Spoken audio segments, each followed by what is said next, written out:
Sir सबसे पहले test में तुम्हारा क्वेश्चन निकालना। Page number 39।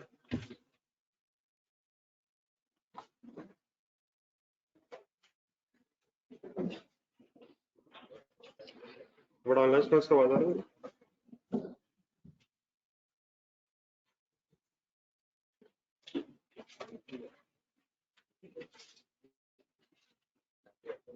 मैं इसकी एंट्री सामने रख लेता हूँ, जहाँ फिर मसला साथ साथ बता दूँ।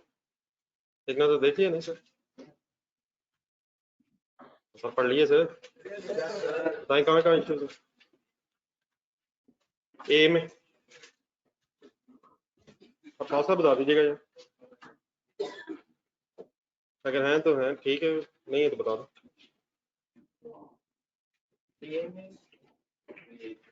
क्वेश्चन नंबर 1 ए, चीजें खरीदनी है, अच्छा सेल प्राइस नहीं है, जब बेचे हैं तो डेफिनेटली आप कुछ नहीं कर सकते, तो मार्कअप मार्जिन वगैरह दिया हो फिर तो ठीक है, तो इन्फॉर्मेशन नहीं है सेल्स की, नहीं कर, वही तो मैं कह रहा हूँ, अगर नहीं है तो ना करें, कॉस्ट ऑफ सेल्स की कर देंगे क्योंकि वो हो सकती है। तो मैंने वैसे ही मतलब आंसर में इसलिए लिखी हुई कि होनी है लेकिन इन्फॉर्मेशन नहीं है, और अगर इन्फॉर्मेशन नहीं है तो आप इसको स्किप कर देंगे। जी एनी अदर इशू ए, इशू नंबर 1 तो वही है सर, मुझे लग रहा है। ये सवाल किसने कहा था करने को? बी पे आ जाए, बी में है कोई इशू? जिन्होंने किया बेटा बता दें, इन्वेस्टमेंट प्रॉपर्टी फेयर वैल्यू पे,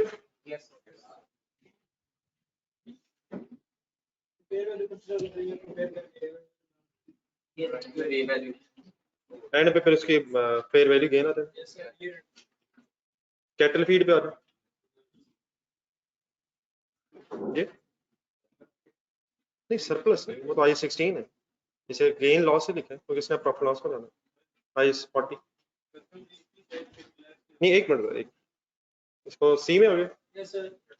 अब सी में पहले सबसे पहले तो परचेज है ना, तो उसे परचेजेस के नाम से लिखें, या एक स्टॉक अकाउंट बनाया हुआ, चीजें बढ़ गई तो परचेजेस डेबिट कितने के परसेंट पेमेंट होगी, ये देख लीजिएगा एक नजर, कितने परसेंट पेमेंट हो गई है इसे और कितनी रह गई। तो ये इम्पोर्ट हुई है, कस्टम ड्यूटी इसमें ऐड होती है, कस्टम ड्यूटी की अप्लाइज ही होती है कि कोई आप फिक्स एसेट की चीज लें या कोई और स्टॉक खरीदना buy, non refundable taxes custom duty, refundable हो वो ऐड नहीं हो, तो custom duty by default non refundable ही है।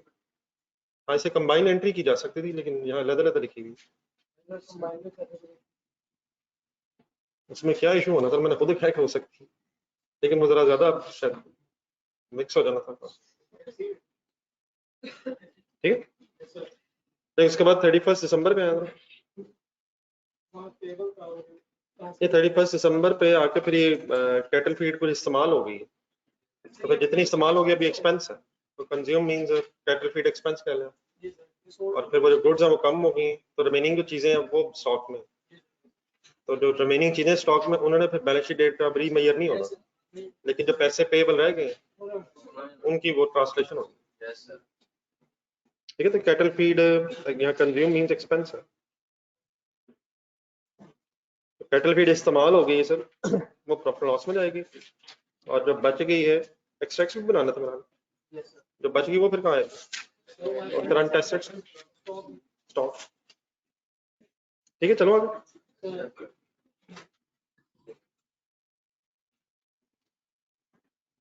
देन इसके जरा या दूसरा हिस्सा भी देखना। पॉइंट नंबर 2, क्वेश्चन नंबर 2 में फिर बस मेरा ख्याल एक ही इशू था मेन, कि लाइफ नहीं दी हुई, तो ऐसे क्वेश्चन क्योंकि साइलेंट है रिगार्डिंग कि ओनरशिप ट्रांसफर होनी ही नहीं, तो फिर जो गिवन फिगर है वो लीस्ट टर्म ही यूज कर सकते हैं, डेप्रिशिएट होना है वैसे, एसेट रिकॉर्ड हुआ ना उसमें डेप्रिशिएट होना, आइडियली तो यूजफुल लाइफ दी हो, फिर पता हो कि ओनरशिप ट्रांसफर होनी ही नहीं, अगर होनी है तो यूजफुल लाइफ लेंगे, अगर नहीं होनी तो शॉर्टर लेंगे, लेकिन यहाँ यूजफुल लाइफ की अगर इन्फॉर्मेशन नहीं है तो फिर लीस्ट टर्म ही बेस बना सकते हैं। और कोई सदी थोड़ा सा पढ़ लिया करें घर जाके यार, बिल्कुल सुस्त है, इतनी माशाल्लाह इबादत, ईद के बाद तो फिर वो भी आ जाना जी। फिर और कोई इशू सर? एक्सट्रैक्ट वगैरह देख लिया फाइल, इसमें गलती तो नहीं है? चले IS 12 पे आज कल जो बात हो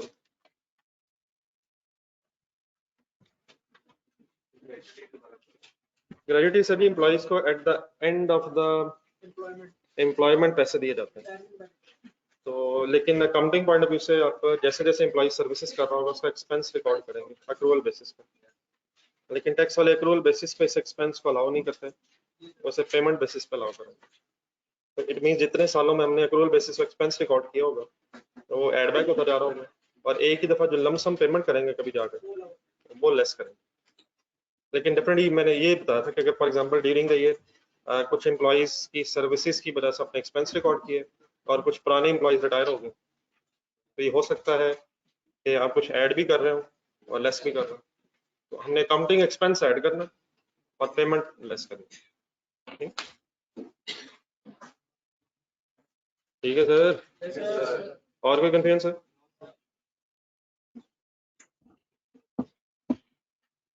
जी हम बैड डेट्स और अलाउंस तक पहुंचे थे, कोई कंफ्यूजन किसी और की? एक नजर रिवाइज करना जरा ये पेज नंबर 2। ये ऑनलाइन स्टूडेंट्स प्लीज साथ मिल गया?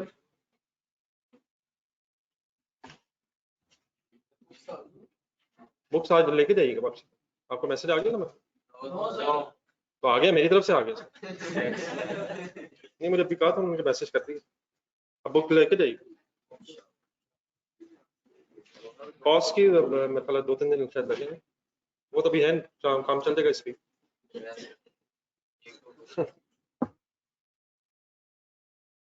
आप रिवाइज कर रहे हैं सर?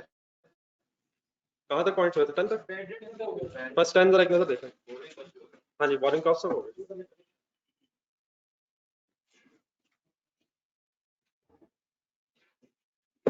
बेटा आ जाएंगे, आप तक भी इंशाल्लाह आ जाएंगे, टेंशन फ्री रहे।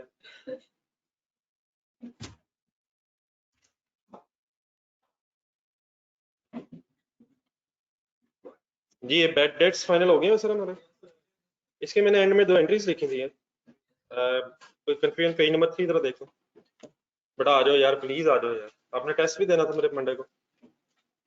मंडे की बजाय ट्यूसडे आ गए और आप ही नहीं आए। यकीनन आए होंगे सर, मैंने नहीं देखा होगा।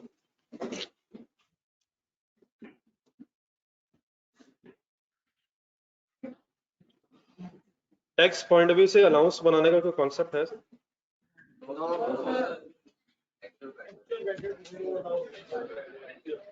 नहीं देखिए, समटाइम्स आप खुद ही आगे जाके फंस जाते हैं। मैंने जितना सवाल किया उसका जवाब ने बिल्कुल ठीक दिया और कहानी खत्म हो गई। क्या टैक्स वाले अलाउंस बनाते हैं तो खत्म हो गई। वो यकीनन वो बनाते हैं जो आपको पता है। नहीं इसमें होगा ये कि अचानक वो जहन में आ जाएगा और ये भी मिक्स हो जाएगा अलग अलग। क्या टैक्स वाले बैड डेट्स मानते ही नहीं है? बात खत्म हो चुकी है, फिर आप आगे जा रहे हैं। मानते हैं, हाँ कैसे मानते हैं? एक्चुअल बेसिस पे मानते हैं। एक जरा काम अगर और कर सकें आप, यहाँ ये एंट्रीज आपने नोट की हैं, एक अलाउंस का लेजर बनवाएं जरा, bad debts allowance, provision for bad debt. अगर उन्हें एंट्री से साथ ही खोलना फिलहाल फोटो से जरा। मैं अगर कहूँ कि बैड डेट्स अलाउंस, आपके जहन में प्रॉफिट एंड लॉस आता है? इसका कोई ब्रॉड डाउन पॉसिबल है? Debit balance? तो एक मिनट जरा मैं 4 चीजें पूरी कर दूं। अब 2 एंट्रीज लिखी हुई, ओपनिंग फॉर अगर है तो फर्स्ट एंट्री देखें। अब ये इस लेजर में आएगी नहीं? कहाँ? अलाउंस इंक्रीज हो जाएगा एक्सपेंस रिकॉर्ड होने से by the name of bad debts. फिर दूसरी एंट्री देखें, बैड डेट्स रिटर्न ऑफ से मींस एक्चुअल बैड डेट्स है, फिर अलाउंस कम हो जाएगा, और फिर अगर सारे एक्चुअल बैड डेट्स नहीं हुए तो क्लोजिंग बैलेंस आ जाएगा। बना लो ये 4 चीजें तरतीब से बनाते हुए बोल दें जरा। Opening expense for the year, return of and closing.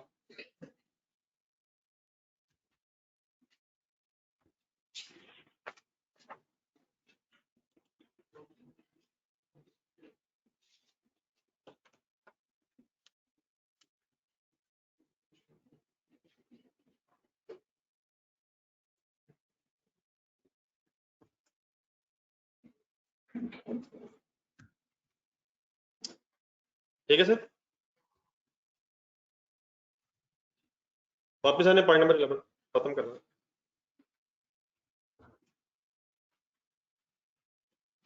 ये ऑनलाइन स्टूडेंट्स ने लिखे,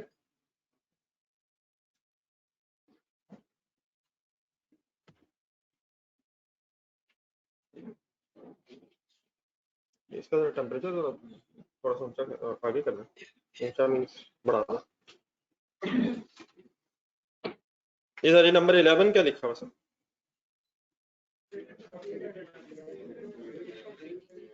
ट्रेडमेंट डिक्लेयर्ड एंड पेड, इसको भी समझने के लिए जरा पेज नंबर 4 पे है, याद है कि डिविडेंड तब एंट्री जरा रिवाइज करें sir. Mid of page number 4, dividend company declare करके पे करती है और फिर शेयर होल्डर उसे रिसीव करता है। लेकिन एंट्रीज देखते हुए पहले अपने सिर्फ लेफ्ट साइड मींस कंपनी के एंगल से देखनी है, बाद में बताते हैं शेयर होल्डर की। जब कंपनी डिविडेंड डिक्लेयर करेगी तो what is a double entry? Dividend debit and dividend payable credit, declaration पे पेएबल लायबिलिटी बन जाएगी। साथ आरई लिखने का मतलब ये है कि रिटेन्ड अर्निंग्स में फिर इसका इफेक्ट है, statement of changes in equity बनाया जाएगा, ये डिविडेंड डेबिट होके रिटेन्ड अर्निंग्स के कॉलम में से लेस हो रहा होगा, और डिविडेंड पेएबल एक करंट लायबिलिटी है, नेक्स्ट 12 मंथ्स बल्कि शायद 45-30 डेज डिक्लेयर होने के बाद इसे पे करना होता है। तो डेबिट इफेक्ट जो है statement of changes in equities में रिटेन्ड अर्निंग्स के कॉलम का इफेक्ट करेगा, और जो क्रेडिट इफेक्ट है वो करंट लायबिलिटीज में चला जाएगा। In other words this entry will have no effect on statement of profit or loss. Agree करेंगे भाई? Means to say profit before tax जरा ध्यान में लाएं, उसमें इस डिविडेंड का कोई इफेक्ट? इवन आफ्टर टैक्स में भी आफ्टर टैक्स आ जाएगा, चेंजेस इन इक्विटी शुरू हो जाएगी, फिर ब्रॉट डाउन प्रॉफिट्स, तो डिविडेंड का कोई ताल्लुक स्टेटमेंट ऑफ प्रॉफिट लॉस से नहीं अगर डिक्लेयर हुआ। नेक्स्ट एंट्री में अगर पेमेंट हो जाए राइट साइड पे नहीं करनी, तरफ पहले कंपनी फाइनल कर, फिर पेएबल डेबिट होके कैश अगर क्रेडिट हो तो एक लायबिलिटी कम हो जाएगी और करंट एसेट्स में से कमी हो जाएगी। Once again no effect on statement of profit, it means dividend declared और paid by the company has no effect on accounting profit. Accounting profit किसे कहते हैं? Profit before tax, profit before tax accounting standards के मुताबिक calculate. अब आने जरा shareholder की, शेयर होल्डर अगर अकाउंटिंग कर रहा है और डिविडेंड डिक्लेयर हो गया उसका, तो वो क्या एंट्री करेगा? उसका रिसीवेबल बन जाएगा और डिविडेंड इनकम क्रेडिट करेगा। उसकी ये जो डिविडेंड इनकम है ये फिर अदर इनकम का पार्ट होगी। ढूंढने कुछ dividend receivable is a current asset and dividend income is income, other income, ठीक है। और अगर डिविडेंड रिसीव हो जाए तो फिर कैश डेबिट रिसीवेबल क्रेडिट होने से बहरहाल शेयर होल्डर की इनकम स्टेटमेंट पर भी कोई फर्क नहीं पड़ेगा, ठीक है। अगर डिक्लेयर हुआ फिर इनकम बनेगी, अकाउंटिंग प्रॉफिट में आ रहा होगा, शेयर होल्डर डिक्लेरेशन पे या रिसीव पे, इनकम पे डिक्लेरेशन पे बननी है। देख लें, कोई कंफ्यूजन नहीं है, ये है। बहरहाल अभी एंट्री से मैंने बता दी आपको शेयर होल्डर के एंगल से, फिलहाल आपने जहन में कंपनी रखनी है, उसकी भी जरूरत पड़ेगी। लेकिन अगर जिस कंपनी की हम बात कर रहे हैं वही शेयर होल्डर हो किसी और कंपनी में, इस कंपनी ने कहीं इन्वेस्ट किया हो, तो इस कंपनी के की डिविडेंड इनकम हो सकती है। लेकिन आज पहले 11 जरा फाइनल करना, डिविडेंड डिक्लेयर्ड और पेड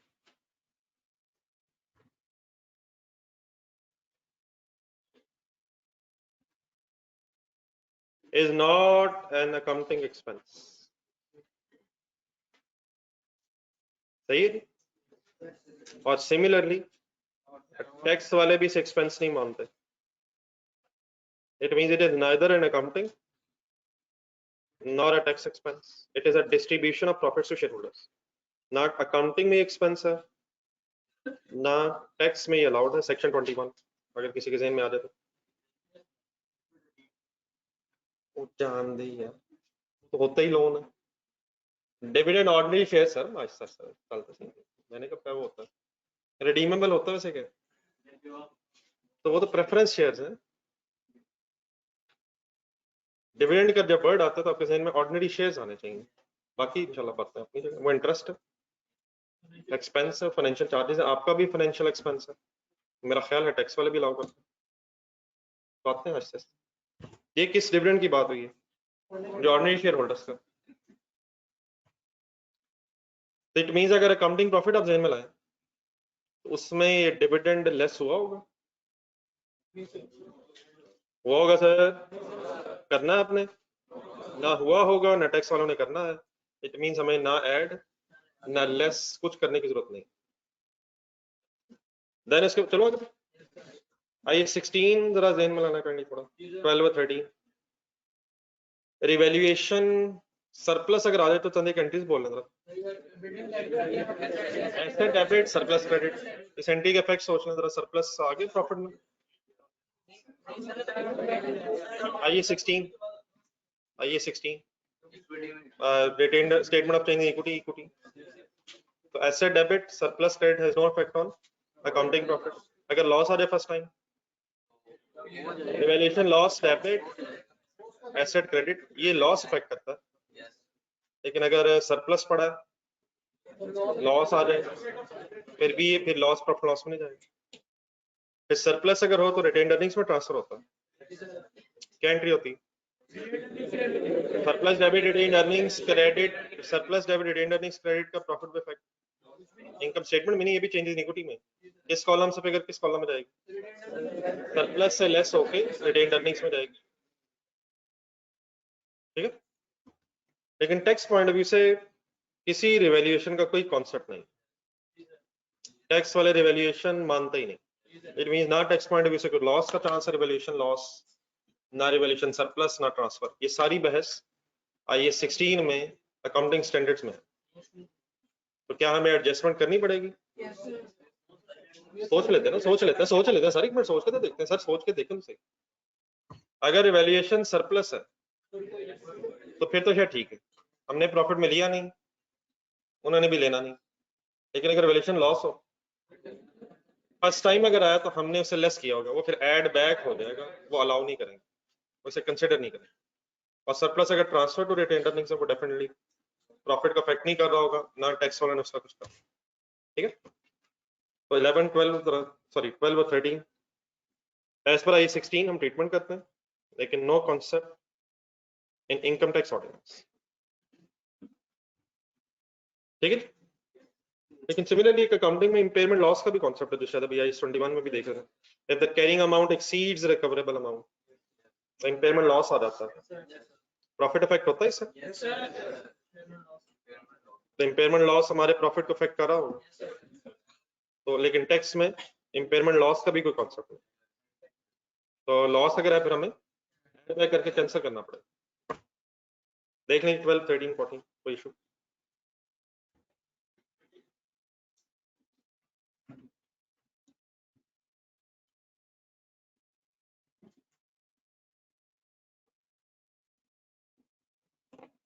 एडजस्टमेंट असल में कब करनी है, जब प्रॉफिट पे कोई इफेक्ट होगा और टैक्स वाले उसे नहीं मान रहे, तो अगर लॉस है जो एक्सपेंस है जो नहीं मान रहे, हम एड बैक कर देंगे। और अगर कोई इनकम है जो वो टैक्सेबल नहीं कंसिडर कर रहे या एग्जाम्प्ट है फॉर एग्जाम्पल, चलिए आगे। देन सर जी जरा लीज जरा ज़हन में लानी है, IFRS 16 लेसी पढ़ा है, बस लेसी फिलहाल ज़हन में लाया, लेसी की इनकम स्टेटमेंट ज़हन में लाया जरा, क्या उसमें डेप्रिसिएशन आ रही होती है सर, क्या उसमें लीज रेंटल्स का इंटरेस्ट आ सकता है? तो ये दो चीजें सोच लें, प्रॉफिट लॉस में आ रही होंगी, लीज एसेट के against right of use asset की डेप्रिसिएशन, और लीज रेंटल या लीज रेंटल का इंटरेस्ट, ठीक है। तो ये दो चीजें हमारे अकाउंटिंग प्रॉफिट को अफेक्ट करेंगी as per IFRS 16 in the books of lessee. लेकिन टैक्स वाले असल में एसेट उसका मानते हैं जिसकी लीगल ओनरशिप में होता है, हम तो एसेट किसका मानते हैं, जो इस्तेमाल करके बेनिफिट्स लेगा होता है। हम मीन्स हम अकाउंटेंट्स, लेकिन टैक्स वाले एसेट किसका मानते हैं, जिसका जिसके पास लीगल ओनरशिप है, चाहे वो इस्तेमाल कर रहा हो या ना कर रहा हो। तो वो डेप्रिसिएशन जो है ना इस एसेट की, वो अलाउ तो करते हैं, लेकिन फिर लेसर को करेंगे। लेसर कौन होता है, तो वो जरा बात सिंपल रखना चाहते हैं टैक्स वाले, और बस कहते हैं लेसी जो रेंटल पे कर रहा है, रेंटल, प्रिंसिपल इंटरेस्ट अलग नहीं करना टैक्स पॉइंट ऑफ व्यू से। जो रेंटल है, प्रिंसिपल इंटरेस्ट जो रेंटल पे करेगा लेसी, वो उसे टैक्स में एक्सपेंस अलाउ। तो जरा पढ़े लास्ट वाला अकाउंटिंग, बल्कि सॉरी सेकंड भी देखने को। हमने अकाउंटिंग में डेप्रिसिएशन चार्ज की होगी, इंटरेस्ट एक्सपेंस रिकॉर्ड किया होगा, प्रॉफिट लॉस के एंगल से भी बात होगी। लेकिन टैक्स वाले क्या अलाउ करेंगे, लीज रेंटल, प्रिंसिपल नहीं, सिर्फ रेंटल क्या होता है, जिसको हम अलग करते हैं, प्रिंसिपल इंटरेस्ट अलग अलग कर रहे होते हैं, उसके अंदर दोनों ही होते हैं। लेकिन टैक्स पॉइंट ऑफ व्यू से सेग्रीगेशन की कोई जरूरत नहीं है। जो रेंटल पे की है लेसी ने, वो एज एन एक्सपेंस अलाउ। अब जरा इसको लिख लें, जरा पेज के नीचे जगह है थोड़ी, मैंने निकल का तो थोड़ी सी रखना है। प्रॉफिट बिफोर टैक्स अगर आपका लेट्स से 5 लाख है,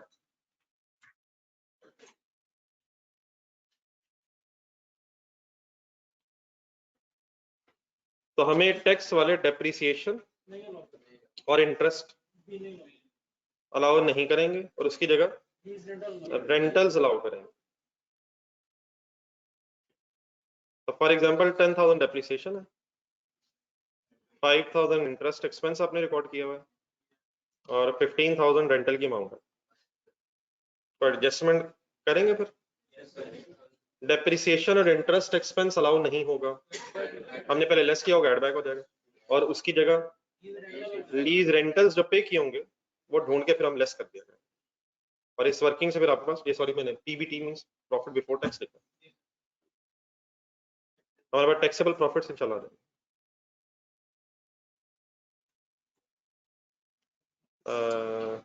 जरा फिगर एक चेंज करना, जरा फिगर सेम ही आ रही है शायद, 12,000 करना।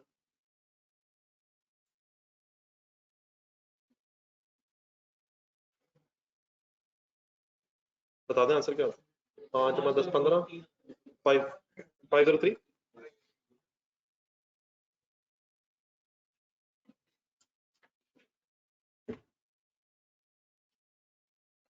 क्यों डेप्रिसिएशन इंटरेस्ट आपने एड बैक किया, ये काउंटिंग एक्सपेंस है, रिवर्स हो गया, और इसकी जगह तो टैक्स एक्सपेंस हो रहा है। Any confusion sir,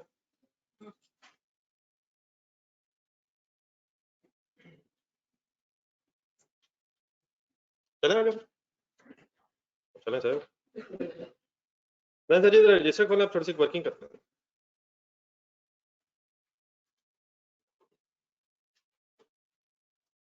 fourth page के एंड पे मेरा ख्याल एक सिनेरियो शायद है थोड़ा सा, सिनेरियो 1 बना, एक में दिखाइए कहाँ तक है।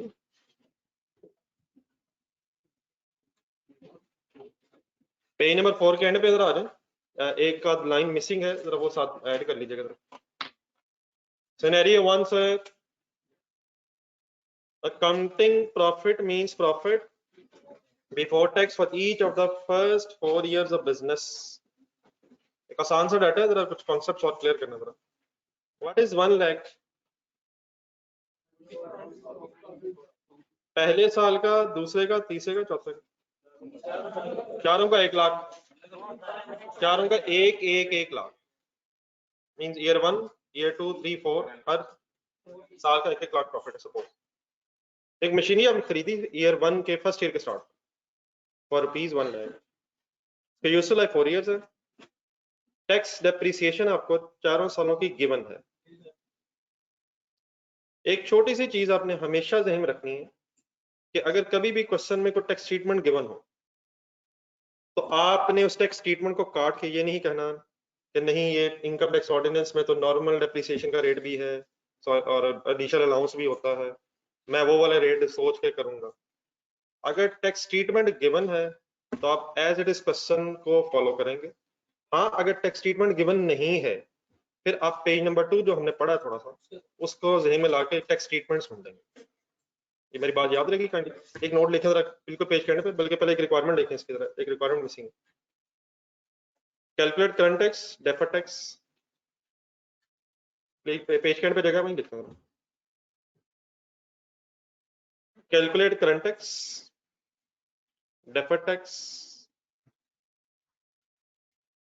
and prepare extracts of statement of profit loss, and prepare extracts from statement of profit or loss.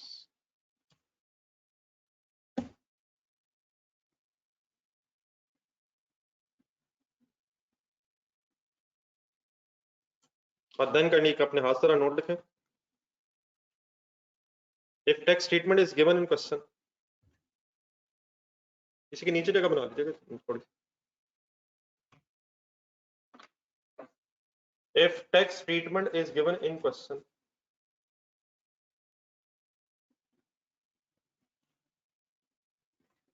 then follow the question.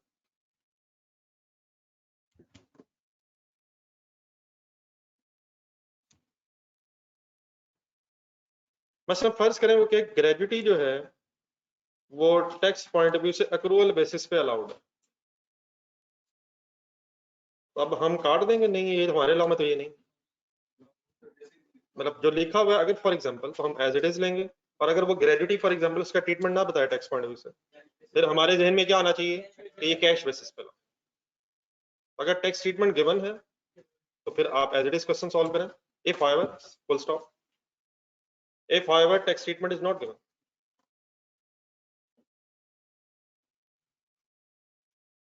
then follow the income tax ordinance. If however tax treatment is not given, then follow income tax ordinance. और तकरीबन जितनी चीजों की हमें जरूरत पड़नी है income tax ordinance के एंगल से, जो चीजें हमें पता होनी चाहिए, उस पेज नंबर 2 पे तकरीबन आ गई। तो बहुत ज्यादा भी हमें इनकम टैक्स ऑर्डिनेंस की डेप्थ में नहीं जाना, जिन चीजों का आइडिया होना चाहिए वो तकरीबन आ गई, बाकी शायद एक दो चीजें रह जाएं। ठीक है जी। तो मीन्स से मेरी बात का मकसद ये था कि हमें इस डाटा में टैक्स डेप्रिसिएशन गिवन है, तो क्या यही टैक्स डेप्रिसिएशन?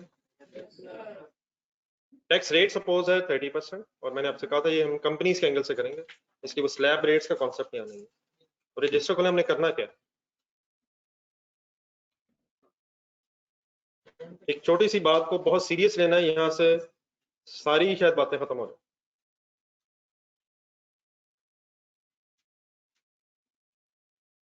सबसे पहले करंट टैक्स, कंपनी नेम्स वगैरह चला जब क्वेश्चन करते हैं तो देखते हैं। अब 4 सालों की वर्किंग रिक्वायर्ड है, जरा कॉलम वाइज ही बना लें। Year 1, year 2, year 3,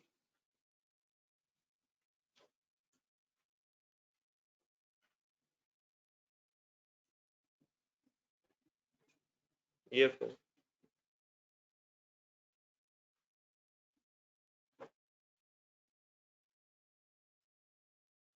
fourth column के बाद अगर थोड़ी सी जगह बच जाए एक कॉलम की एक्स्ट्रा रख लेंगे।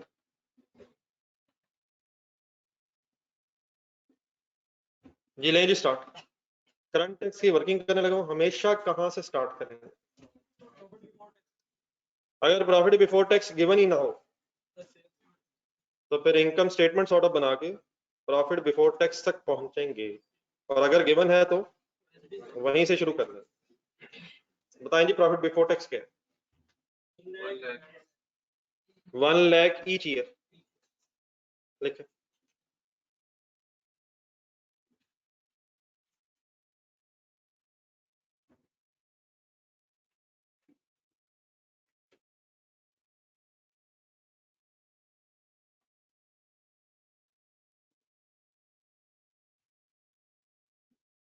जी कोई डिफरेंस महसूस हो रहा है कहीं? कोई ऐसी चीज जिसकी कोई एडजस्टमेंट करनी हो? एक एसेट ऐसे मशीनरी के नाम से कितने का खरीदा था? 1 लाख का। कब खरीदा था? ईयर 1 के स्टार्ट पे। यूजफुल लाइफ क्या थी? क्या आपने डेप्रिशिएट किया होगा? किस बेस पे? 4 ईयर्स पे यूजफुल लाइफ की बेस पे। मेथड अगर नहीं पता तो किस तरीके से, क्या 25,000 हमने अकाउंटिंग प्रॉफिट में से लेस किया होगा? देखिए अंडरस्टूड सी बात है, हमें अगर इसे अकाउंटिंग प्रॉफिट कह रहे हैं तो इसमें जो कुछ अकाउंटिंग पॉइंट ऑफ व्यू से होना था वो हो गया होगा। हाँ, अनलेस अगर हम एग्जामिनर ये बताए कि अनएडजस्टेड अकाउंटिंग प्रॉफिट, तो फिर हम करंट टैक्स की वर्किंग करेंगे ही नहीं, पहले हम उसे एडजस्टेड बनाएंगे और करंट टैक्स की वर्किंग शुरू करेंगे। तो अगर क्वेश्चन साइलेंट है, वी अज्यूम कि जो प्रॉफिट गिवन है वो सही प्रॉफिट है अकॉर्डिंग टू अकाउंटिंग स्टैंडर्ड्स। तो क्या इसमें से डेप्रिसिएशन लेस हो चुकी होगी? कौन सी वाली? तो हम उसका क्या करेंगे और उसकी जगह क्या करेंगे? 25,000 ईच ईयर एड बैक हो जाएगा। 25,000 समझ आ गया किसे? 1 lakh divide by 4, residual value की इंफॉर्मेशन नहीं है, और इसकी जगह टैक्स डेप्रिसिएशन लेस हो जाएगा। उन्होंने क्या है टैक्स डेप्रिसिएशन? लिख ले लिख ले।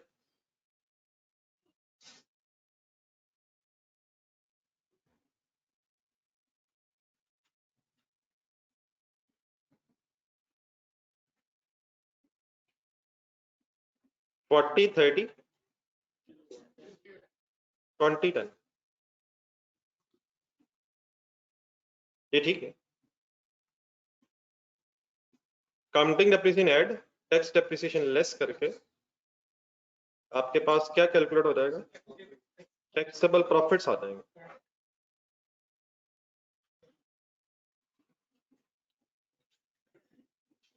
टैक्सेबल प्रॉफिट्स कैलकुलेट करना, 85,000, 95,000, 105,000 and 115,000।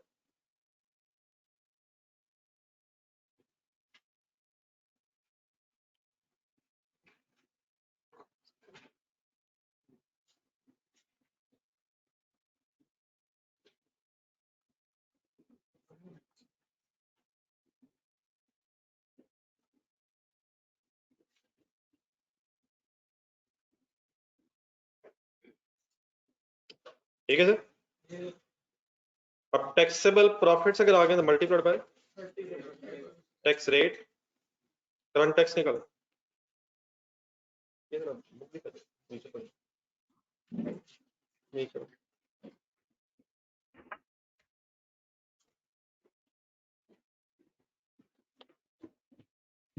ये रेट बताइए, सॉरी फिगर्स बताइए।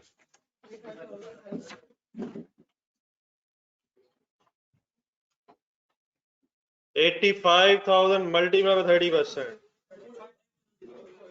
ये फिगर्स कैसे आप आएंगी? Taxable profit into 30%, 28,500, 31,500, 34,500। Please solve करें यार, क्या होगा? और फिगर्स देख के लिखी जा रही हैं, और 3 के बाद 4 ढूंढा जा रहा है, कॉमा देखा जा रहा है, 5 देखा गया है।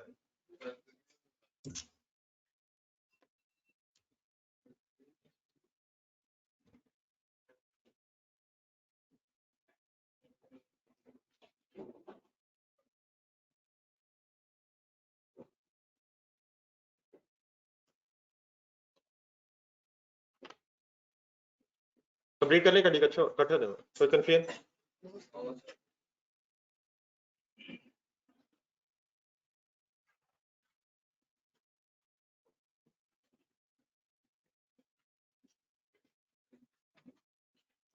ये ऑनलाइन स्टूडेंट्स करने बता दीजिएगा अगर लिख लो।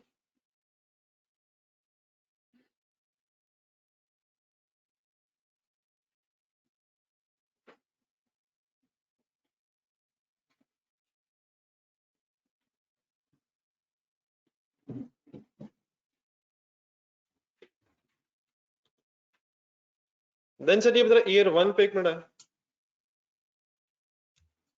ये वर्किंग आपके सामने हुई है, ये statement of profit and loss में हुई है या स्टेटमेंट ऑफ फाइनेंशियल पोजीशन? ये वर्किंग में हुई है। Statement of profit and loss में जब प्रॉफिट बिफोर टैक्स आ गया होगा ये कल वाली देखें जरा, कल जो बात हुई थी, कल एक छोटा सा अपने काम किया था, कल पेज पे रजिस्टर पे 5 लाख का एक प्रॉफिट बिफोर टैक्स आ गया था। आ गया था सर, रजिस्टर मेरे ख्याल थोड़ा सा लिखा होगा पर। फिर वो 5 लाख बेटा उठा के हम वर्किंग में गए और उसको फिर कन्वर्ट किया टैक्सेबल प्रॉफिट्स में, और फिर 8 मल्टीप्लाई करके करंट टैक्स की अमाउंट निकाल के एक डबल एंट्री कर दी सर। क्या डबल एंट्री कर दी यार?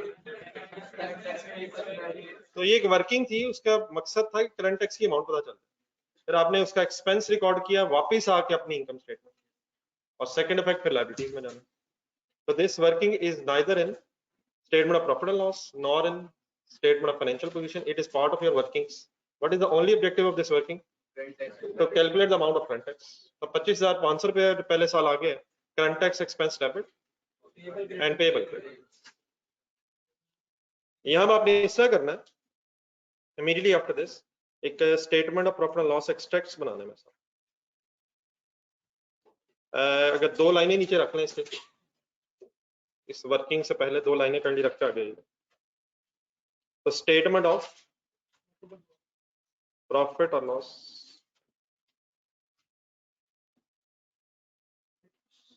एक्सट्रैक्ट्स, और वो भी इसी तरह कॉलम वाइज काइंडली बनाएंगे, ईयर 1 2 3 4।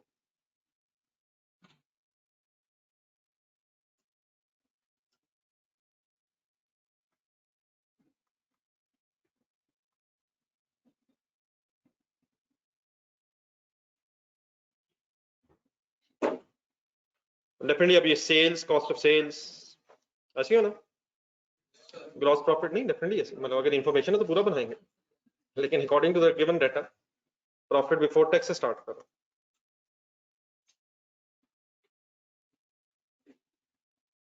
प्रॉफिट बिफोर टैक्स आपकी स्टेटमेंट में आएगा या टैक्सेबल प्रॉफिट आएगा?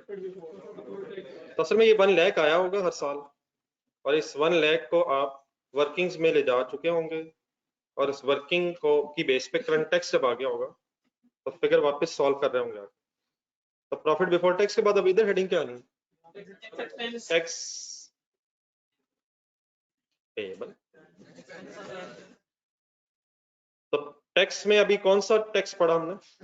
करंट टैक्स कैलकुलेट किया था, एक पहला उसका कंपोनेंट आ गया करंट टैक्स। नोने what is the current tax of first year? तो 5500 ब्रैकेट इसलिए लग जाएगी एक्सपेंस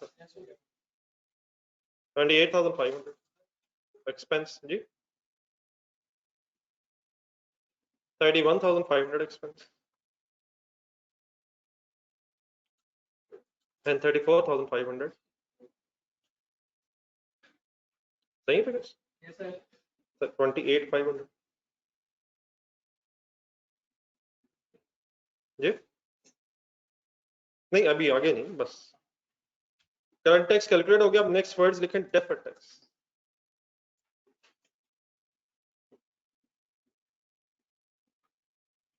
टैक्स के 3 कंपोनेंट्स हैं, फर्स्ट पेज जरा देखें, करंट टैक्स, डेफर्ड टैक्स और फिर एक प्रायर टैक्स भी है। तो tax, current tax, deferred tax, मतलब एक हेडिंग है टैक्स। तो करंट टैक्स के बाद अब आज दूसरा टैक्स आज शुरू करते हैं, डेफर्ड टैक्स। डेफर्ड टैक्स क्या चीज है sir?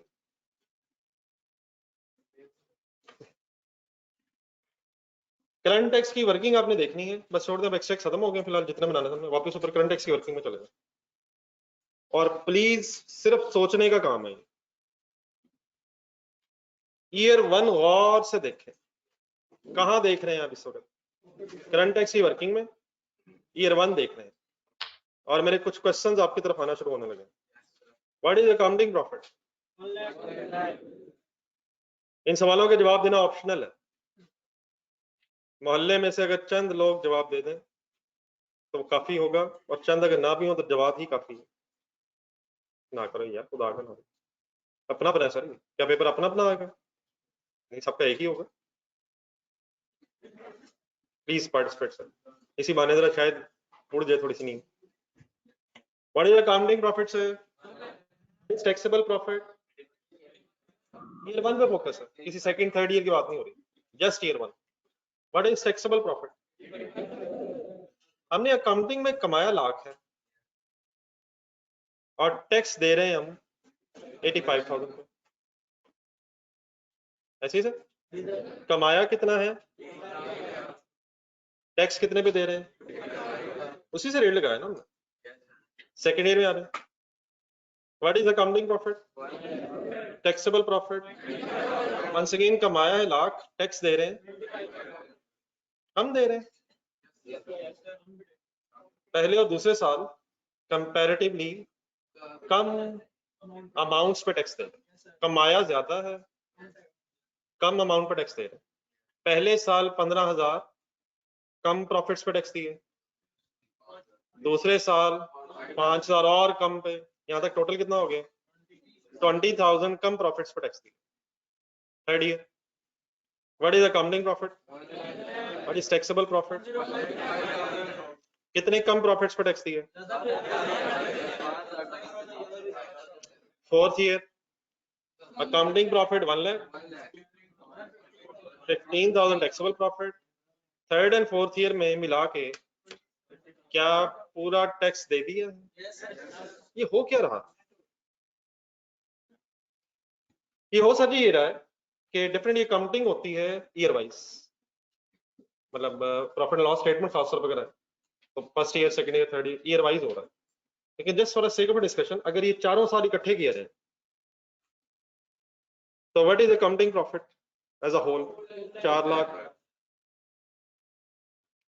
What is total accounting depreciation, lakh रुपए की मशीन है, 4 साल उसकी लाइफ है, तो 1 लाख की डेप्रिसिएशन मैक्सिमम हो सकती है। मैक्सिमम डेप्रिसिएशन कहां तक हो सकती है, अप टू कॉस्ट, बल्कि अगर रेजिडुअल वैल्यू होती तो शायद कम हो सकती है, उससे ज्यादा नहीं। सिमिलरली टैक्स वाले भी मैक्सिमम कितनी डेप्रिसिएशन अलाउ कर देंगे, तो ये प्लस करें 40 30, प्लीज जरूर करें, जुबानी नहीं करना प्लीज सर, कैलकुलेटर अलाउड है इस गेम। 40,000 प्लस 30,000, 20,000, 10,000।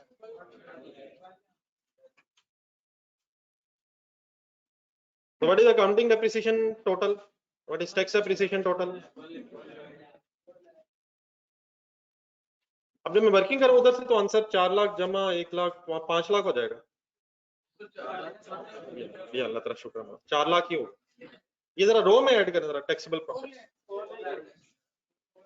होगा, ये है, आ जाएगा 85 प्लस 95 प्लस 105 प्लस 150।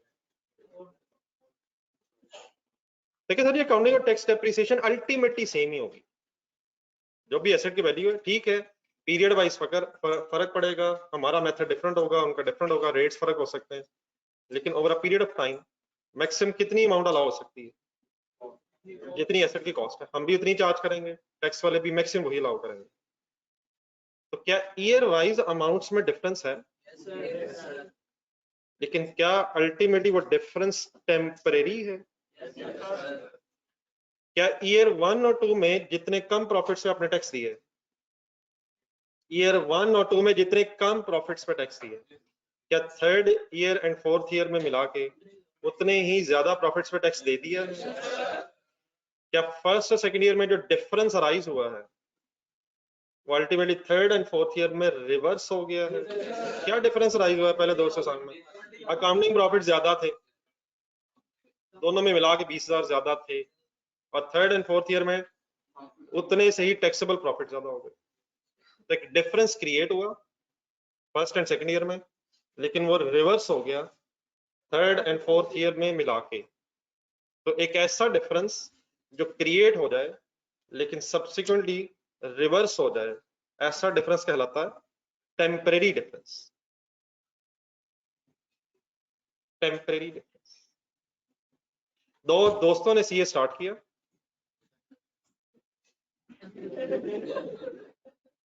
एक ने उतने अरसे में कर लिया जितने अरसे में वो आते ही एडमिशन वाले बताते हैं, और एक मेरे जैसा उसने भी आखिरकार 20 साल में कर लिया। क्या अल्टीमेटली डिफरेंस रिवर्स हो गया? दोनों चार्ट अकाउंट बन गए, मुझे भी मान लिया। टेम्परेरी डिफरेंस था, कुछ ज्यादा टेम्परेरी हो गया। दो दोस्तों ने सीए स्टार्ट किया, एक ने सीए छोड़ के मेडिकल शुरू कर दी, वो डॉक्टर बन गया, वो चार्ट अकाउंटेंट बन गया। क्या अब ये डिफरेंस कभी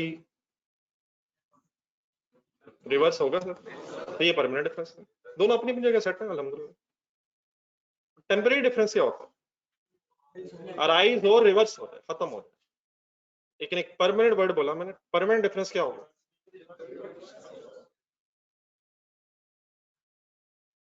नहीं दिल मान, वापस आने को सी वाली वैसे मैंने बात की। क्या ये डिफरेंस क्रिएट हो रहा है सर? किन सालों में? पहले 2 में क्रिएट हुआ डिफरेंस था, फिर वो खत्म हो गया। किस किस के दरमियान डिफरेंस था? अकाउंटिंग और टैक्सेबल प्रॉफिट्स के दरमियान एक डिफरेंस क्रिएट हुआ था, फिर वो रिवर्स हो। एक काम आखिरी जरा कर लें, 4 लाख की फाइनल अमाउंट आ गई उधर, क्या ये टैक्सेबल प्रॉफिट है? इसको 30% से मल्टीप्लाई कर, इधर रो में ऐड करें 25,500, 28,500, 4 लाख के काउंटिंग प्रॉफिट्स का भी अगर आप रेट से मल्टीप्लाई करेंगे 120 बनता है,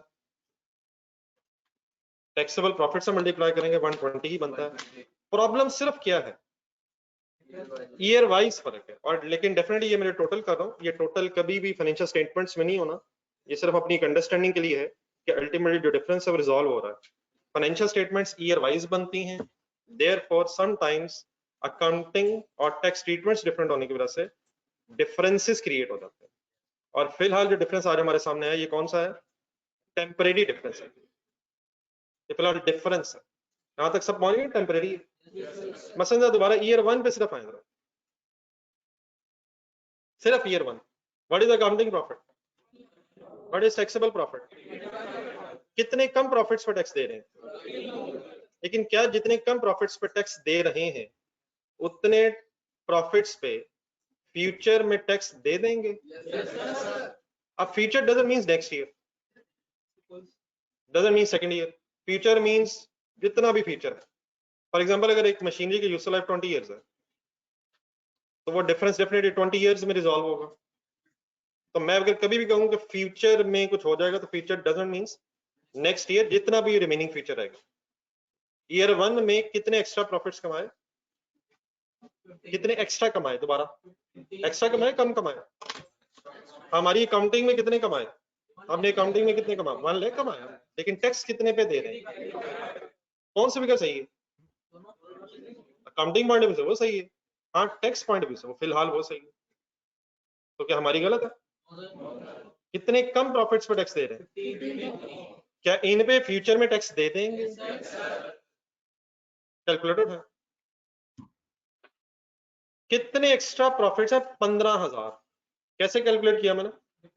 1 लाख माइनस 85,000, ये प्रॉफिट्स हैं। क्या ये पूरे प्रॉफिट्स टैक्स में दे देंगे या इनसे अब रेट मल्टीप्लाई होगा? मल्टीप्लाई करें 30%। क्या इन 15,000 के प्रॉफिट्स पे जो ईयर 1 में कमा लिए गए हैं, क्या ये 15,000 के प्रॉफिट्स ईयर 1 में हमने कमा लिए हैं सर? क्या इन पे फ्यूचर में 4500 का टैक्स दे देंगे? अब हम तो अकाउंटिंग करते हैं एक्रूअल बेसिस पे,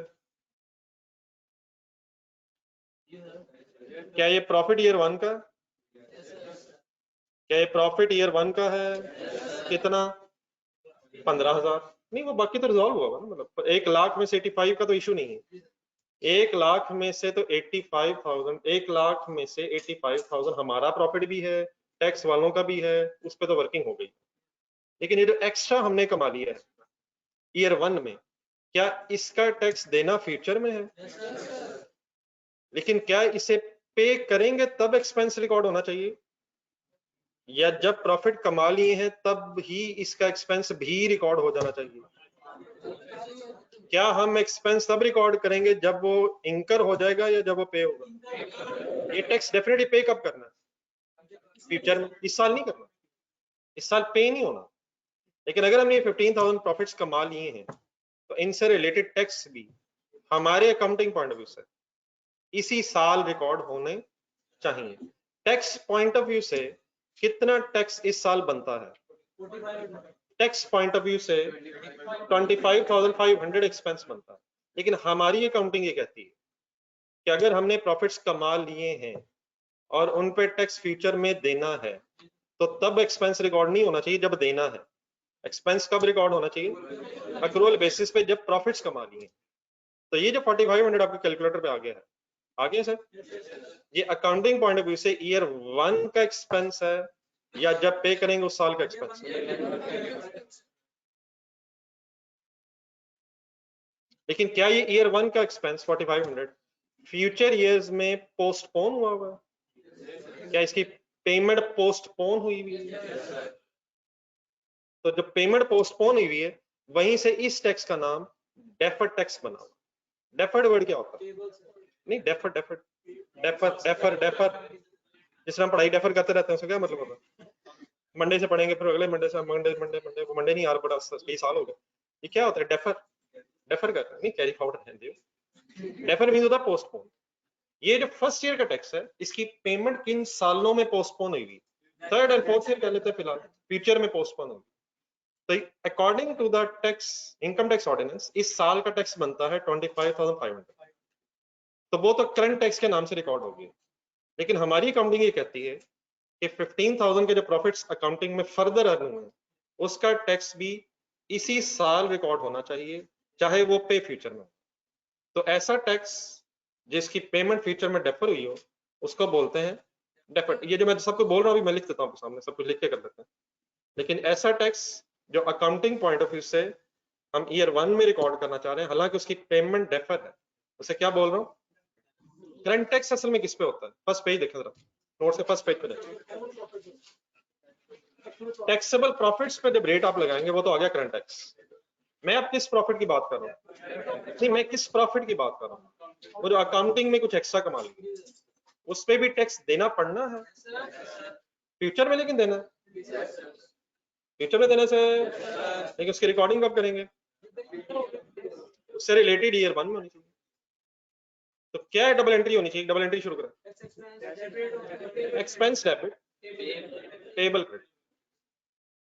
अब किस अमाउंट की बात करना शुरू होगी? 4500। तो ऐसा ऐसा नए वर्ड्स लगा लेते हैं। एक एक्सपेंस डेबिट होना, पेबल क्रेडिट होना। अब ये एक्सपेंस किस चीज का है? टैक्स का।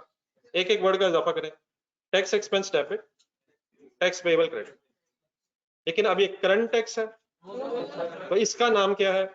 एक और लफ्ज का इजाफा कर लेते हैं, deferred tax expense debit, deferred tax payable credit. कितने से? किस साल? ईयर 1। तो जहां आप एक्सट्रैक्ट बनाने जरा कर ली वहां।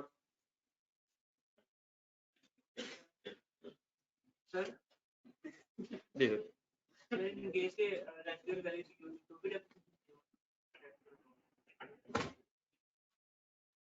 और अगर इवैल्यूएशन हो जाती तो बेटा प्लीज गेम शुरू तो हो लेने दी यार। क्या सिनेरियो 1 फाइनल हो गया? ये क्या आखिरी आखिरी सवाल है? मैं बता दूं मैंने आखिरी दिन क्या पढ़ा के जाना? अब बता, टैक्स लॉसेस आने बीच में, कर दूं शुरू? टैक्स लॉस भी होता है ना? करो यार, जब आएगा देख लेंगे। फिर अकाउंटिंग खराब हो जाएगी इंशाल्लाह नहीं होंगे। इसको इंशाल्लाह ठीक रखना। तो काइंडली प्लीज, माजरत है जी, अगर इस तरह का कोई सवाल है तो जी, अगर वो हो जाए। एक मिनट हौसला कर लेना, मतलब एक साल तो हो जाए। मैंने कब आपके सामने कहा कि ईयर 2 ईयर 3 और 4 होगी? ईयर 1 तो फाइनल कर, मैंने जो बोला वो लिखने लगा हूँ। चांस तो देखा, आखिरी समझ के दोबारा देख। ये बेटा ऑनलाइन स्टूडेंट्स क्लियर है जहां तक बात हुई है? ये एक्सट्रैक्ट्स के लिए स्पेस रखनी है जरा, 1 2 3 4 लाइनें नीचे होनी चाहिए। उसके नीचे फिर आपने क्या करना है? ईयर 1 एक हेडिंग लिखनी है।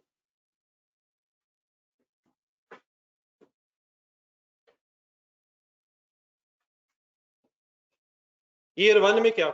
अकाउंटिंग प्रॉफिट्स आर, एक नई चीज है। मैं चाह रहा हूँ जरा जो बात हुई है वो जरा आपके सामने रिटर्न आ जाए, आप दोबारा पढ़ सकें आगे।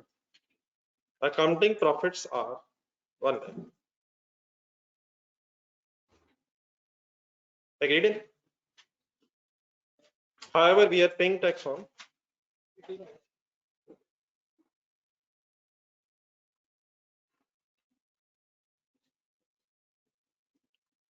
however we are paying tax on 85,000 according to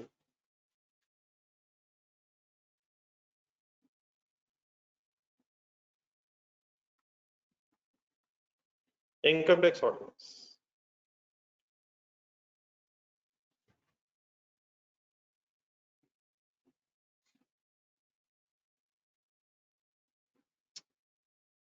यहां तक एग्रीड है?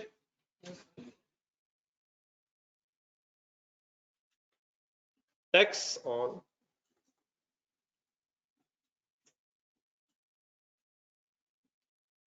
difference, that is 15,000. Tax on difference, that is 50,000. 15,000 amounting to rupees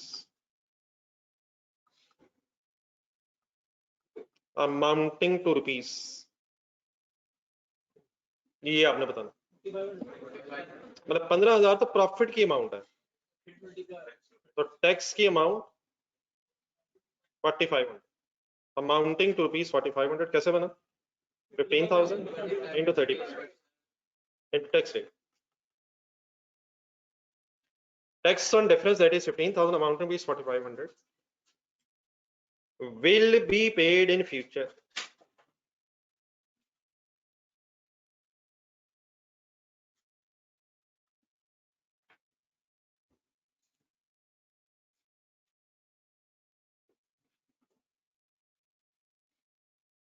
ये एंड वाले वर्ड्स अंडरलाइन भी करना है और इस पे जरा एक मिनट सोचना.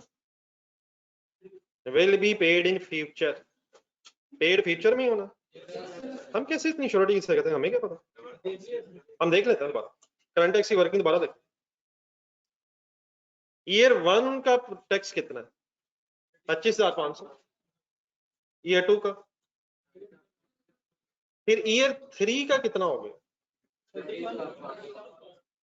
ईयर 3 में प्रॉफिट अकाउंटिंग में कमाया कितना? हिम्मत करें दोबारा. टैक्स कितने में दे रहे? कैलकुलेटर में लिखे 1 लाख और मल्टीप्लाई बाय 30%. अगर प्रॉफिट कमाया 1 लाख तो टैक्स होना चाहिए था 30,000. तो ज्यादा क्यों हो गए? ज्यादा क्यों हो गए? कितना ज्यादा है? 1500 ये ज्यादा है और अगले साल जाएगा 4500 ये ज्यादा है. क्या ज्यादा टैक्स दे रहे हैं ईयर 3 और 4 में? एडवांस में दे रहे हैं, पिछला दे रहे हैं, या अगले सालों का एडवांस में दे रहे हैं? देखिए अगर पिछला दे रहे हैं तो ईयर 3 और 4 में इसका मतलब फिर आपकी टैक्स देने वाली लायबिलिटी कम हो रही है, और अगर अगला एडवांस में दे रहे हैं तो इसका मतलब फिर एसेट बन रहा है. तो अगला दे रहे हैं अगले सालों का, तीसरे चौथे साल में अगले सालों का दे रहे हैं, या थर्ड एंड फोर्थ ईयर में पिछले सालों का दे रहे हैं. क्या ईयर 1 और ईयर 2 में लायबिलिटी बढ़ेगी? कम टैक्स दे रहे हैं सर, तो कम टैक्स दे रहे हैं, लायबिलिटी इंक्रीज कर जाएगी और सालों में फिर वो लायबिलिटी खत्म हो जाएगी. ईयर 3 में और ईयर 4 में कुछ कम हो जाएगी और ऐसा ऐसा इंशाल्लाह फोर्थ ईयर के एंड में खत्म हो जाएगी. ठीक है. तो क्या will be paid in future final है sir? Will be paid in future, तो therefore will be recorded in future. कहानी खत्म करें. पेड इन फ्यूचर तो ठीक है, लेकिन should be recorded in the year to which it relates. तो यहाँ कौन सा कॉन्सेप्ट बस आगे?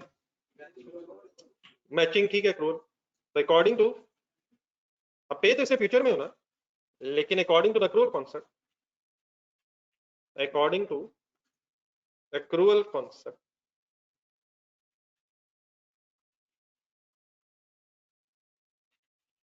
$4,500 should be recognized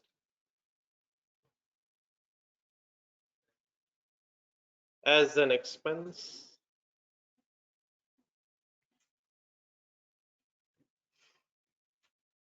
in year. बताएं जी कौन सा? ईयर 1 2 3 4 और 3 यार, उसमें पे होना. should be recorded as expense in year 1.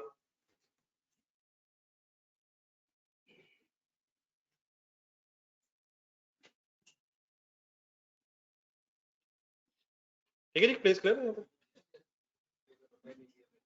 Sir हमें पता है सर, नहीं वो तो रिलेवेंट ही नहीं होता।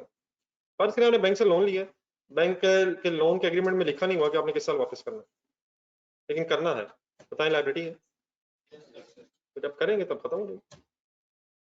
एग्रीमेंट में ये रहती है अभी क्लॉज, पैसे दे दिए उसने तो देना है, कब देना है नहीं ये भी, लेकिन हमें ये पता है कि 3rd 4th ईयर में दे देंगे, और अगर 20 साल लाइफ है तो 20 साल के एंड तक दे ही देंगे। तो ये कोई जरूरी नहीं कि किस साल कितना देना, बल्कि ये भी तो पता ना, मैं 4500 फिगर है, अब दोबारा देख लेते हैं, थोड़ा सा ब्रेकअप कर लेते हैं। ईयर 3 में 1500 है, और मेरा ख्याल है कि ईयर 4 में रिमेनिंग 3000 आ जाएगा, लेकिन वहां तो 4500 है, वो ईयर 2 वाला शायद है, हो सकती है। ये कुछ जरूरी होता है कि किसी एक ही साल में सारी लाइबिलिटी सेटल हो, समटाइम्स एक से ज्यादा साल भी लग सकते हैं, कुछ इस साल कुछ अगले साल, लोन लिया इंस्टॉलमेंट्स में वापस हो रहा है, कुछ इस साल कुछ अगले साल, होना फ्यूचर में है, लेकिन ये जरूरी नहीं है कि सारी अमाउंट एक ही साल फ्यूचर में, किसी एक ही फ्यूचर ईयर में वापस होनी है, it can be in installments.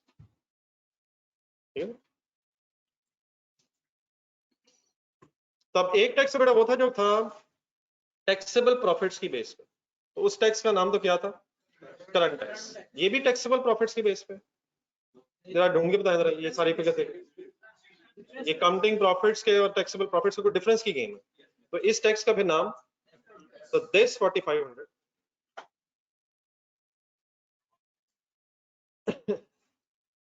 this tax of, sorry this tax of rupees 4500, payment of which is deferred to future years.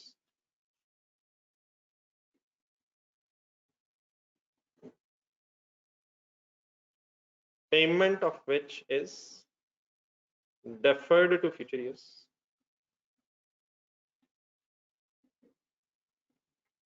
is called as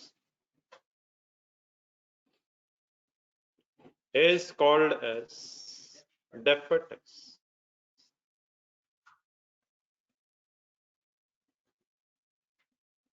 बाकी डेफिनेटली टेक्निकल डेफिनेशंस पे चले जाएंगे, लेकिन फिलहाल अंडरस्टैंडिंग के हवाले से अपना क्लियर करना।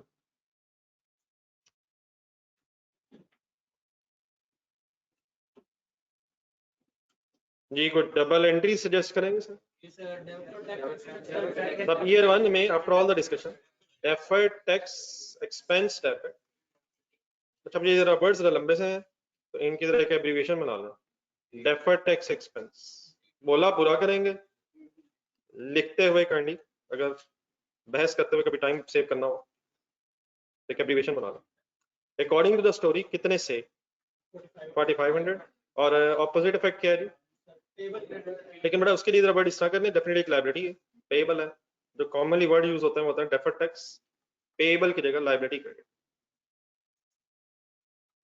क्या बात एक ही है सर, लायबिलिटी ही पेएबल है, पेएबल ही लायबिलिटी है? तो एक दफा जरा इन वर्ड्स को, इसकी भी एब्रीविएशन बना लें, पूरी वर्ड्स के साथ एक दफा डबल एंट्री बोल दो, deferred tax expense debit and deferred tax liability credit. आप ये डबल एंट्री कब किया करेंगे, अगर टैक्स ड्यू हो गया है लेकिन पे फ्यूचर में हो, तो क्या डबल एंट्री कर लिया करेंगे? एक नजर रिवाइज कर लें जो लिखा है आपने, कोई कंफ्यूजन अगर है यहाँ तक, ये ऑनलाइन स्टूडेंट्स आप लोग भी एक नजर रिवाइज कर लें, कोई कंफ्यूजन है तो बता दो, अगर नहीं होना तो हम क्यों रिकॉर्ड करें? अगर एक लायबिलिटी फ्यूचर में सेटल ही नहीं होनी तो क्या वो लायबिलिटी है? सर होने दें सर, इधर ही हूं, क्या फ्यूचर में टैक्स रेट्स चेंज हो सकते हैं, और अगर हमें टैक्स रेट्स पता चल जाए तो क्या उन्हीं टैक्स रेट्स की बेस पे अपनी लायबिलिटी बनानी चाहिए? यस सर, जिस साल टैक्स देना उसी यस सर। आपका ख्याल कहीं ये तो नहीं 4 सफों का चैप्टर था, ये चौथे सफे के नीचे कोई पेज नंबर आया तो बताइए, 64 सफे तो मिनिमम ये वाले हैं, तो इसकी गेम अब शुरू हो जानी है और आखिरी दिन तक यही सवाल चलने ना करो यार। जी सर, अब ये डबल एंट्री जो लिखी गई है, मेरे ख्याल जिस तरह के सवाल आ रहे हैं, मैं सवाल ना ही आने दो, ये जो डबल एंट्री लिखी गई है इसके कोई इफेक्ट्स होंगे हमारी फाइनेंशियल स्टेटमेंट्स में? एक्सपेंस कहाँ नजर आएगा? और लाइबिलिटीज में, तो लाइबिलिटीज में एग्जैक्टली कहाँ, उसको एक सेकंड छोड़ा, पहले जो एक्सट्रैक्ट्स आ रहे हैं एक स्टेटमेंट ऑफ प्रॉफिट लॉस, उस पर वापस आए। अकॉर्डिंग टू दिस डिस्कशन कितनी अमाउंट ईयर 1 में अब डेफर टैक्स के सामने आएगी? 4500। और मैंने ब्रैकेट क्यों लगाई है? एक्सपेंस डेबिट हो रहा है, एक्सपेंस डेबिट हो रहा है। प्राइवेट टैक्स की डिस्कशन इंशाल्लाह बाद में। तो यहां तक ये दो जो टैक्स आ गए हैं दोनों एक्सपेंसेस हैं, टोटल करके बता दें टोटल एक्सपेंस कितना बना? आज कर लेंगे सर, अल्लाह का शुक्र अदा करें, वो जो मैंने अगली बात करनी वो स्टैंडर्ड में रिक्वायर्ड ही नहीं है, ना करें सर प्लीज। वो कैसे करेंगे? खुदा के लिए पहले ये करें। करंट टैक्स डेफर्ड टैक्स इकट्ठा होके कितना हो गया?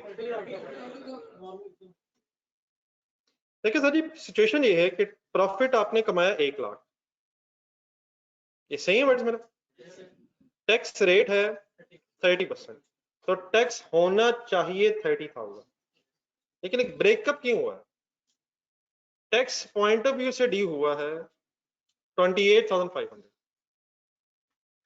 ऐसे ही सर, लेकिन हम 28,500 टैक्स पॉइंट ऑफ व्यू से, तो सॉरी 25,500, सॉरी ईयर 1 में टैक्स पॉइंट ऑफ व्यू से जो टैक्स है वो करंट टैक्स है, और जो हमारा अक्रूवल बेसिस पे फर्दर टैक्स है, तो एक इसका ब्रेकअप करना होता है।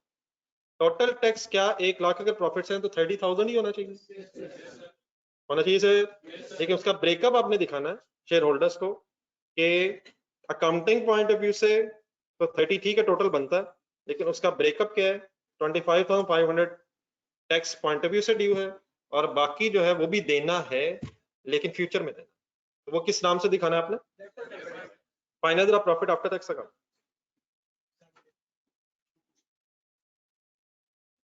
और यकीनन कुछ बातें अब आपको पता चल गई इस डिस्कशन से, लेकिन खुद से जंप ना अगले साल में लगा लीजिएगा।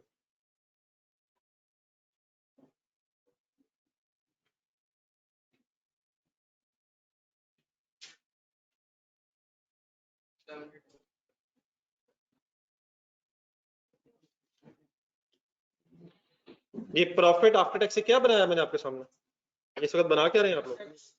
हम स्टेटमेंट ऑफ प्रॉफिट लॉस में तो प्रॉफिट बिफोर टैक्स था, टैक्स आया और प्रॉफिट आफ्टर टैक्स आ गया। सिर्फ एक नई चीज शायद बीच में क्या डिस्कस हुई है कि टैक्स के दो कंपोनेंट्स हो, करंट टैक्स जो टैक्सेबल प्रॉफिट्स के बेस पे है, लेकिन अगर कुछ टैक्स और भी है जो फ्यूचर में देना है तो वो डेफर्ड टैक्स के नाम से आ गया। अगले सालों में जाने की बजाय जरा वापस वहां है जो आपने एंट्री की थी,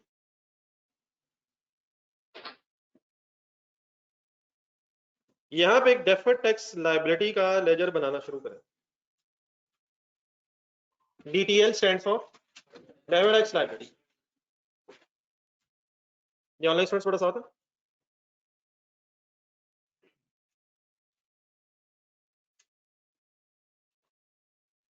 ये फर्स्ट ईयर अगर था तो लायबिलिटी का ब्रॉड डाउन ना होना कोई सरप्राइजिंग न्यूज नहीं है। अब अपनी एंट्री गौर से देखें, deferred tax expense debit liability credit by 4500, तो इस साल अभी लायबिलिटी सिर्फ क्रिएट हुई है और देयरफॉर यही 4500 क्लोजिंग बैलेंस बन गया।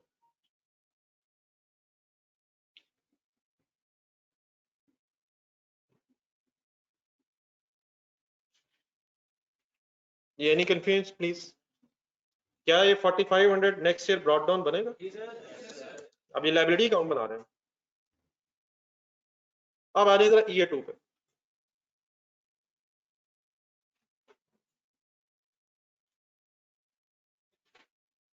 चलो ये ईयर 2 में करंट टैक्स पे दबा रहा है।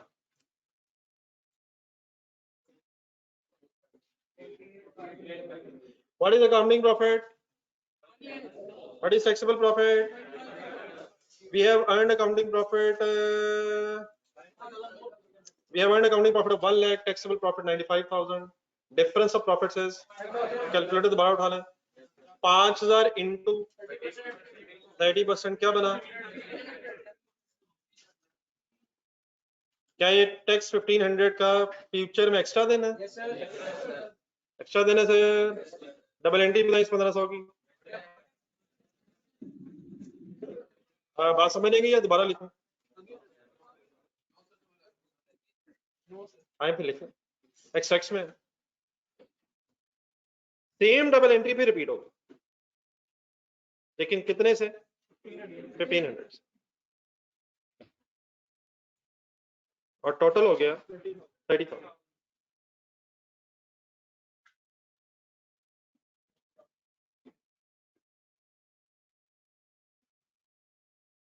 ओके जी, प्लीज वापस आए जहां लेजर बन रहा।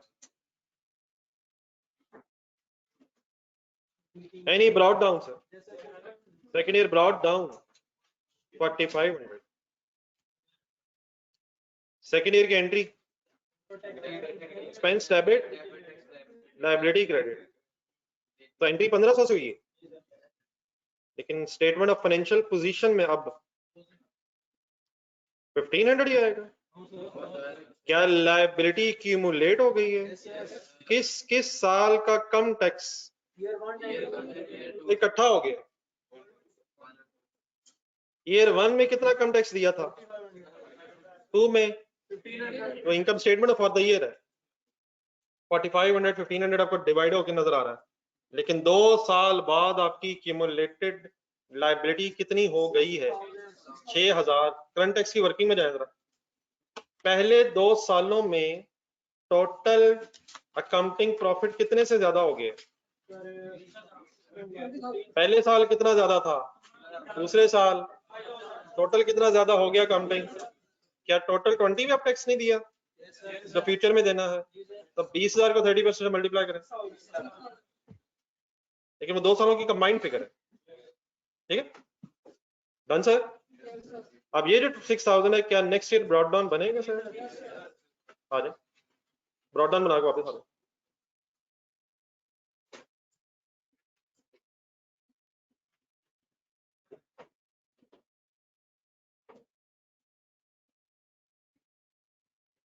जी सर, ईयर 3 में आ जाए।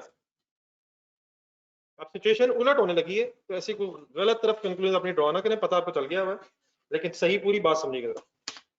Year 3, what is accounting profit? What is taxable profit? How much accounting profits are more than taxable profit? मेरा सवाल ही गलत, मोर है ही नहीं, लेस है। क्या कम प्रॉफिट्स पे टैक्स दिया है? कमाया कितना? लाख। टैक्स कितने पे दिए? कितने ज्यादा प्रॉफिट्स पे टैक्स दिए? 5000 कैलकुलेटर पे लिखे।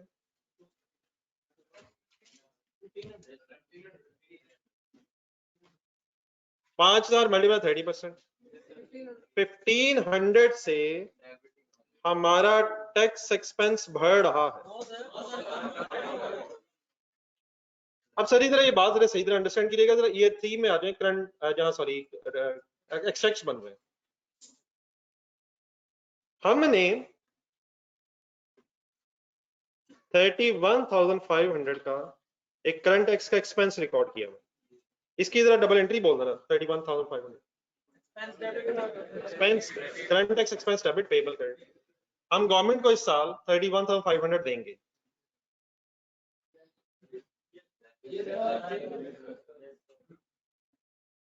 लेकिन प्रॉफिट हमने कमाया 1 लाख।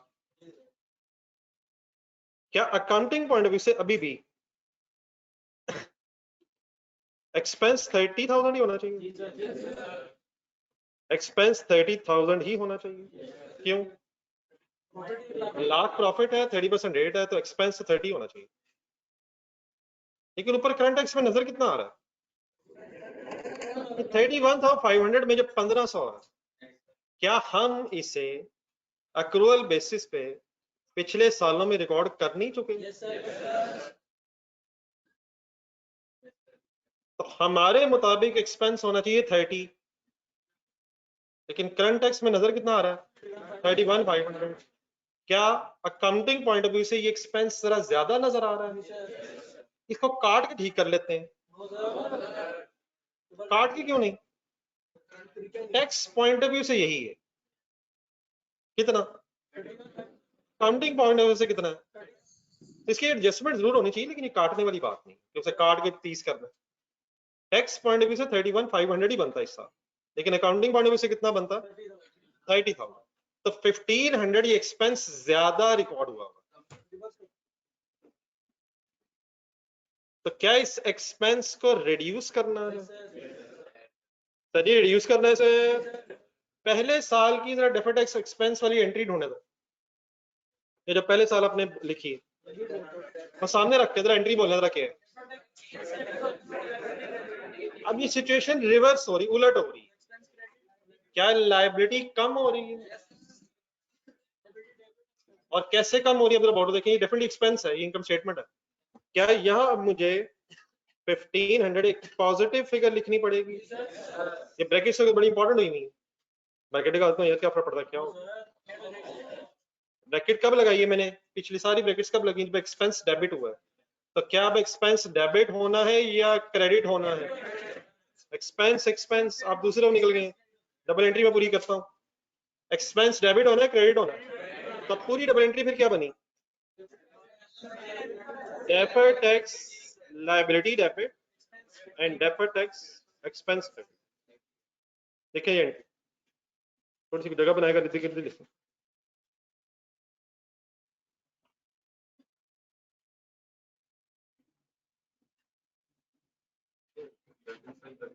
जी नहीं, हम तो रिकंसाइल नहीं कर रहे। हम तो ये कह रहे हैं कि 1 लाख प्रॉफिट है तो 30 टैक्स होना चाहिए। लॉजिकल तो यही है। वो ज्यादा है तो उसको ठीक करें। वो टैक्स पॉइंट ऑफ व्यू से ठीक है, लेकिन अकाउंटिंग पॉइंट ऑफ व्यू से एक्सपेंस डबल हो रहा है। हमने तो 1500 के एक्रूअल बेसिस पे पिछले साल में रिकॉर्ड कर लिए, तो हमें इसको ठीक करना चाहिए। तो अब ये डेफर्ड टैक्स का जो एक्सपेंस है पिछले सालों में रिकॉर्ड हो चुका है, तो देयरफॉर अब ये रिवर्स हो रहा है, क्योंकि अब सेटलमेंट शुरू हो गई है।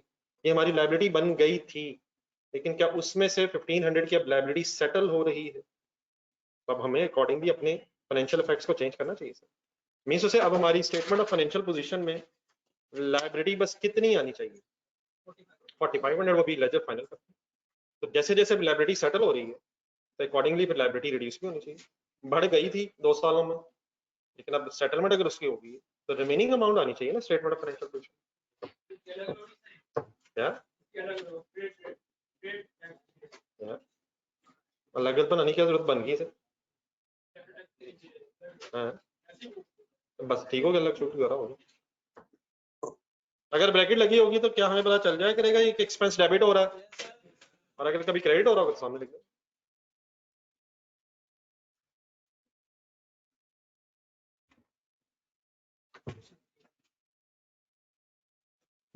ठीक है सर।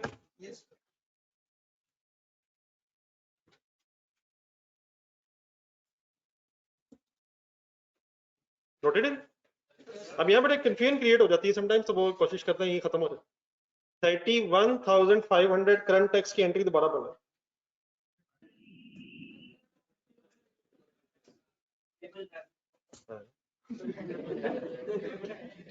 और फिर जब ये 31,500 आप पे करेंगे, I am not talking about 1,500, current tax की जब पेमेंट करेंगे तो एंट्री क्या करेंगे?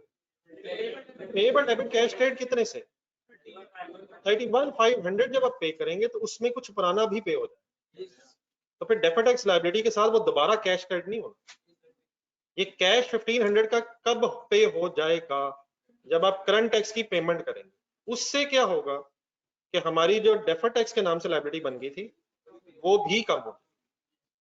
तो प्लीज दोबारा एक दफा सीरियस लेकर अब आप 31,500 एक्सपेंस की entry, expense debit payable credit, और फिर जब आप 31,500 ही गवर्नमेंट को देंगे तो उसकी एंट्री फिर क्या होगी? पेबल डेबिट और कैश क्रेडिट कितने से? तो उसमें 1,500 जो है वो भी पे हो जाएगा जो हमने एक्रूअल बेसिस पे पिछले सालों में रिकॉर्ड किया। तो इसलिए फिर दोबारा double entry deferred tax liability debit और कैश क्रेडिट नहीं होगी। फिर डबल एंट्री क्या बनेगी? डेफर्ड टैक्स लायबिलिटी डेबिट, और वो जो एक्स्ट्रा एक्सपेंस हमारी इनकम स्टेटमेंट में रिकॉर्ड हुआ हुआ 1,500, फिर वो रिवर्स हो। बात क्लियर है प्लीज? ये ऑनलाइन स्टूडेंट्स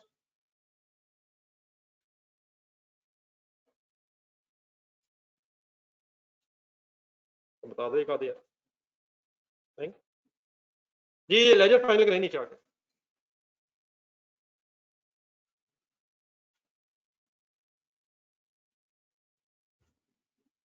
जी थर्ड ईयर की डबल एंट्री क्या है सर?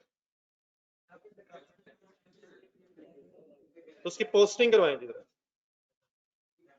डेफर्ड टैक्स लायबिलिटी अब डेबिट है। हिम्मत सदी हिम्मत, कितने से यार? रिकॉर्ड ब्रॉड डाउन कितना था? क्या लायबिलिटी सारी खत्म? कितनी रह गई है? अब ये डेबिट और क्रेडिट की गेम बस बेटा रहेगी। पहले 2 सालों में मैंने 1500 और 4500 फर्स्ट ईयर में एक्सपेंस क्रेडिट साइड पे लिखा है, और अब मैंने एक्सपेंस डेबिट साइड पे लिख दिए। ये एक्सपेंस का लेजर बना रहा हूं मैं या लाइबिलिटी का बना रहा हूं? देख लीजिएगा प्लीज, पहले 2 सालों में मैंने एक्सपेंस डेबिट किया है क्रेडिट किया? मैं तो क्रेडिट किया। सही बोल लीजिएगा प्लीज, रेफरेंसेस ऑपोजिट है यार। Expense debit, liability credit. और थर्ड ईयर में क्या हुआ? लाइबिलिटी डेबिट, ऑपोजिट रेफरेंस लिखा हुआ। ओके जी प्लीज। और यानी फोर्थ ईयर मेरा ख्याल आप खुद वाइंड अप कर सकते हैं।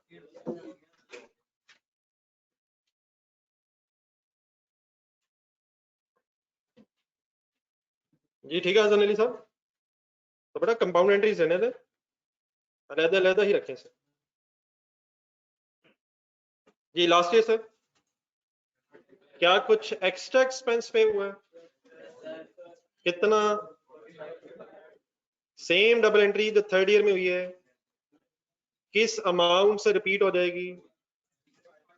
लाइबिलिटी बढ़ रही है कम हो रही है? कितने से यार? तो डेफर्ड टैक्स की अगर लाइबिलिटी कम हो जाए तो डबल एंट्री क्या होती है यार?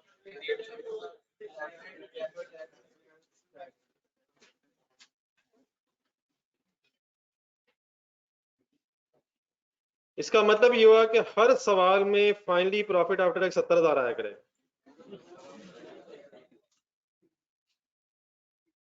इस कंक्लूजन बना पहुंच जाइएगा, डेफर्ड टैक्स लाइबिलिटी का लास्ट ईयर लेजर फाइनल करें। ब्रॉड डाउन ना भूल जाइएगा, 4500 अब डेबिट साइड पे आ जाएगा सर, लाइबिलिटी डेबिट, और फाइनली सीडी जीरो क्यों हो जाएगा? क्या जो लाइबिलिटी बनी थी वो सारी सेटल हो गई है?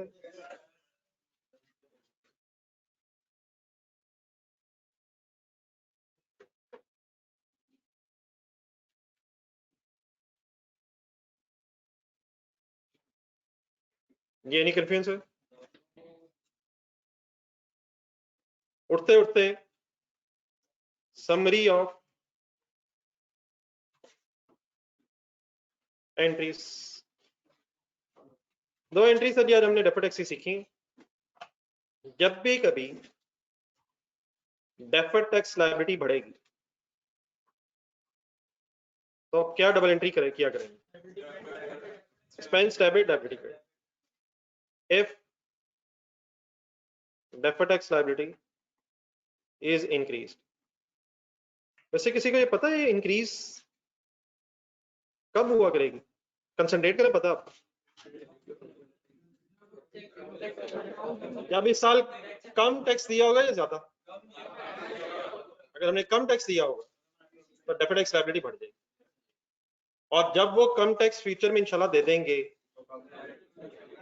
तो फिर डेफर्ड टैक्स लायबिलिटी जब कम हो जाएगी, deferred tax liability is increase.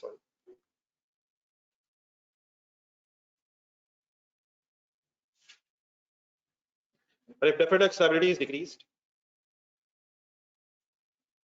कब डिक्रीज होगी? जब आप एक्स्ट्रा टैक्स दे देंगे, जब वो टैक्स आप दे देंगे जो देना था, तो deferred tax liability debit, expense credit.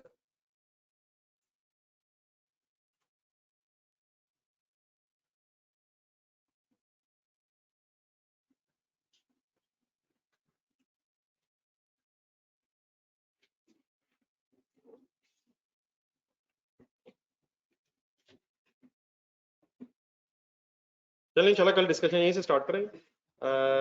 IAS 21 में कोई क्वेश्चन रहते हैं? चलिए आज ही जरा टाइम इसी को दीजिएगा, आज जो पढ़ा हमने इसी को काइंडली रिवाइज करिएगा, फिर वो IS-21 का परसों आता है।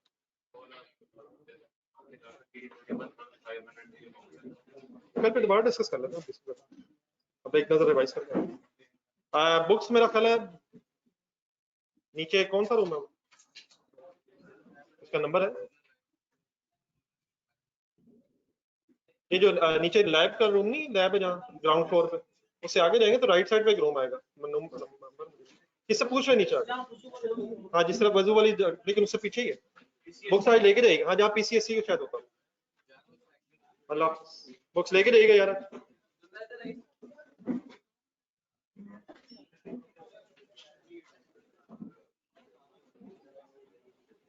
ये आपका बेटा इंशाल्लाह डिस्पैच होने शुरू हो जाएंगे आज से।